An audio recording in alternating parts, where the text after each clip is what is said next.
Okay, so in the publication that I found by Carrie Clark about transdisciplinary healthcare, she discussed the importance of the interconnection of beings, unifying the values, knowledge, opinions of people, and namely in this situation, the healthcare team and patients. Clark said that transdisciplinary means navigating across disciplines in search of knowledge. And to me, that means in order to provide the best care to a patient, and to truly unify different aspects of the healthcare team, we need to be less focused on each person's specialty and be more focused on how each person's experiences in these specialties can be utilized as a whole to come up with an answer or a new idea. After taking the leadership skills questionnaire, I scored highest in interpersonal skills, and then I scored an equal number in the moderate range for both administrative and conceptual. So to me, that tells me that my leadership skills are pretty well-rounded.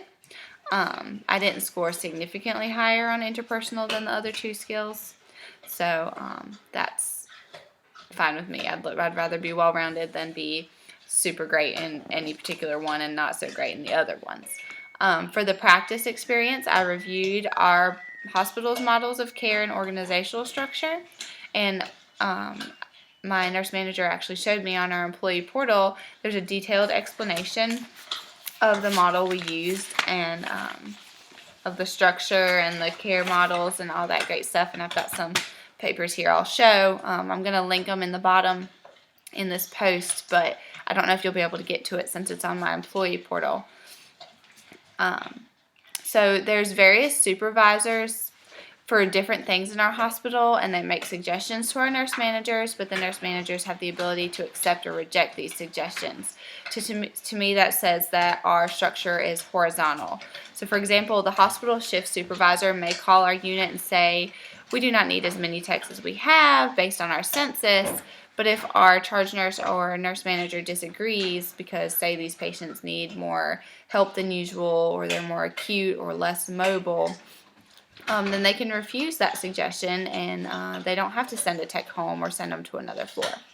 I think I would function well as a manager or leader under this plan because it embodies shared governance and values and it values the things that are important to the nursing profession. I've learned in this class that I'm a democratic leader, I'm not authoritarian, and the model my hospital uses values employees' input and allows for discussion between various levels of administration about what is best in any given situation. Since these things are important to me, I definitely think I prefer a horizontal structure over a vertical structure. It just feels like it's more of a team, whereas a vertical structure feels very authoritarian to me. I think my hospital's organizational structure does include matrix structure. There's actually a particular diagram I'll show you here. It's in our Models of Care document, and it depicts a matrix structure to me. It's a flower with the Council for Nursing, make sure you can see it, Council for Nursing practice in the middle, and surrounding it on the petals are various other councils, and they're all working together towards a common goal, which is to improve nursing practice in the hospital. If I were a manager, staffing quality people who work well with others would be my main goal. So nothing makes a nurse's job more difficult than being swamped because of short staffing or working with people who are not team players. Staffing and coordinating who works with who and when are important skills for this goal. Other skills listed in Chapter 7 fall under those skills in my opinion. In order for me to be able to effectively staff and coordinate my unit and schedule, I would have to plan and organize the schedule, effectively direct and control my staff. If I'm not able to direct and control them, they're not going to have a clear idea of what their responsibilities are. And that's super important in a leader. You have to be clear and people have to know that they can look to you for guidance.